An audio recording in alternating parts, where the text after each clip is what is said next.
Hello channel viewers, I am DS your psychologist and welcome to another episode on Channel NITT. In this episode, we are going to discuss ISFJ ghosting. Some viewers may be asking, ISFJ will ghost people one meh? Yes!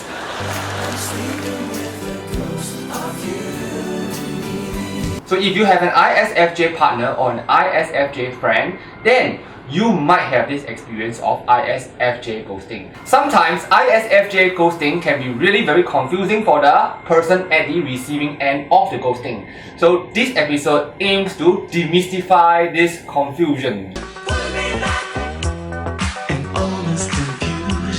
So this episode aims to give you some answers to why, how, and what to expect with ISFJ ghosting.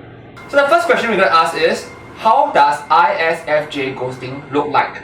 So this varies from ISFJ to ISFJ. It is usual that the ISFJ who is ghosting you will not reply to your messages. When you call them, they will not pick up. If they are bent on ghosting you, they will block you, they will delete your number. But most of the time, they will just not reply messages. The next question is, how long does the ISFJ ghosting last? So depending on the severity of the trigger that caused the ghosting, it can last from within half a day to a few months. If it is quite serious, typically it can last between 3 to 4 months.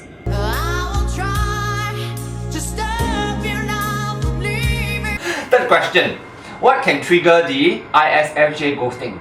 Now, a lot of reasons can trigger the ISFJ ghosting. The first most important reason is stress.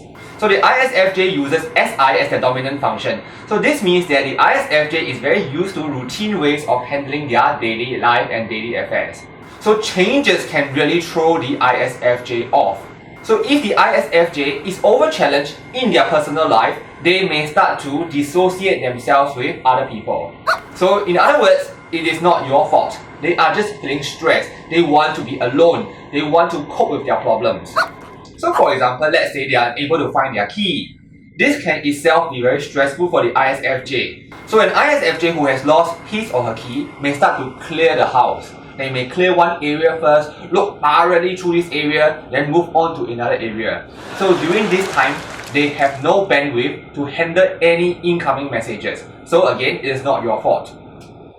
However, not all the time the ISFJ who is stressed wants to be alone. Sometimes they do really want to talk to other people. A second reason why they might ghost you is they are busy. So in this case, you are being oversensitive.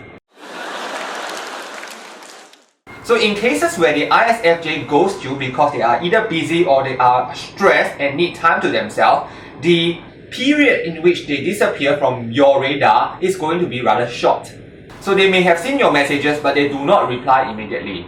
So this is why you suddenly see a blue tick but they do not reply. Don't be oversensitive. This is normal for the ISFJ. They are not ghosting you. They just don't have the bandwidth to reply to you. Or they have to attend to some other matter first. However, it is also possible that the ISFJ is ghosting you deliberately. This happens when you have offended them. Sometimes you know it, sometimes you might not even be consciously aware that you have offended the ISFJ. So you might have said something that hurt them, either intentionally or unintentionally. It is also possible that you might have ghosted them first, so they are ghosting you in retaliation. So if this is true, the ISFJ is ghosting you because they are angry with you. So in this case, do not push them. Do not keep sending them messages because they will not reply. They might even resort to blocking you. What do you do then? You have to wait for them to recover from this hurt that you have caused.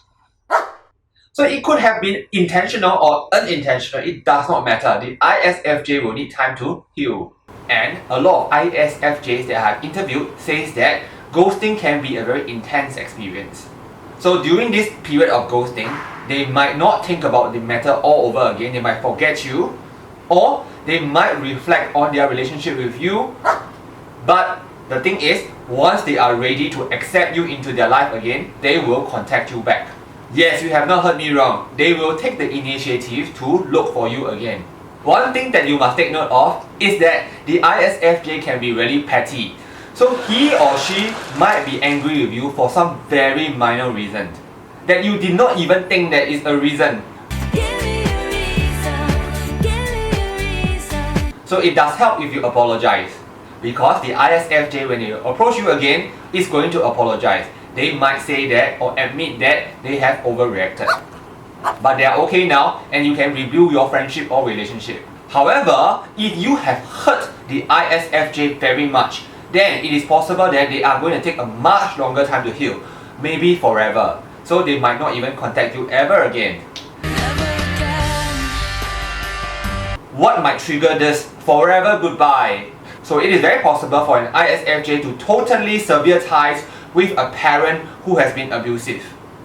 So they're going to shift out and they will never look back.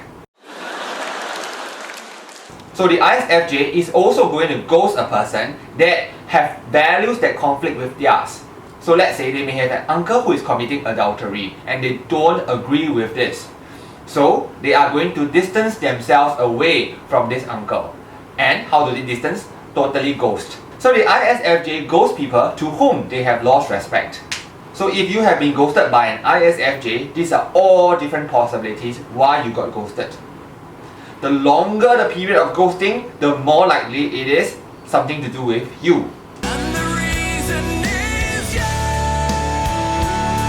So our next question is, what is there to expect? In the event that the ISFJ has ghosted you, 90% of the time, they will look for you again. Usually via text. Interestingly, if the ISFJ were to ghost you, sometimes it is not sudden. You might be forewarned, or they might even tell you that they need a break from you.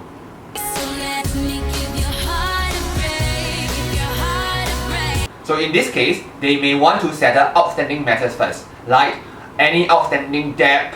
So anything that they may have borrowed from you, lent you, they will want things fixed first before they ghost you.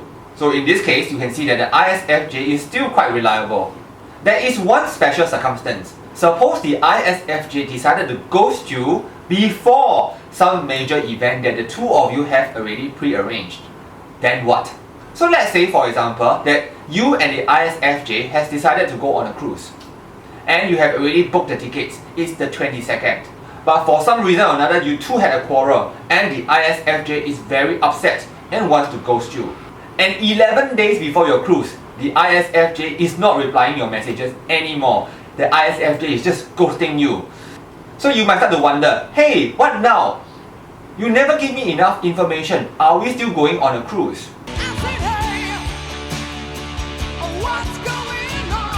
You text ISFJ, ISFJ has no reply for you. So when this happens, be assured, the ISFJ has not forgotten that he or she has agreed to go on a cruise with you. So if the ISFJ is really upset with you, he will tell you 1 day or 1 hour before the cruise departs that you should go alone. He will not join you. However, it is also possible that within this 11-day period, the ISFJ has forgiven you and he will just suddenly appear at the cruise center. Wow! Anyway, this also applies for the ISTJ.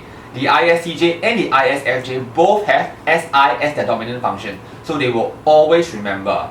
So as SI dominants, these two MBTI types are very clear of their schedules. So if the ISTJ or the ISFJ does not want to go with you anymore on this pre-arranged event, they will tell you. So you do not have to chase them for an answer, but be mentally prepared that this answer will only come closer to the event date. Maybe 1 day or sometimes 1 week if you are lucky, before the event itself. Okay, I hope that you have enjoyed this video and learned something from this video as well. If you have not subscribed, do consider subscribing so that we can bring you more MBTI and psychology. Okay, I am going to sign off now and I'll see you in my next episode. Goodbye!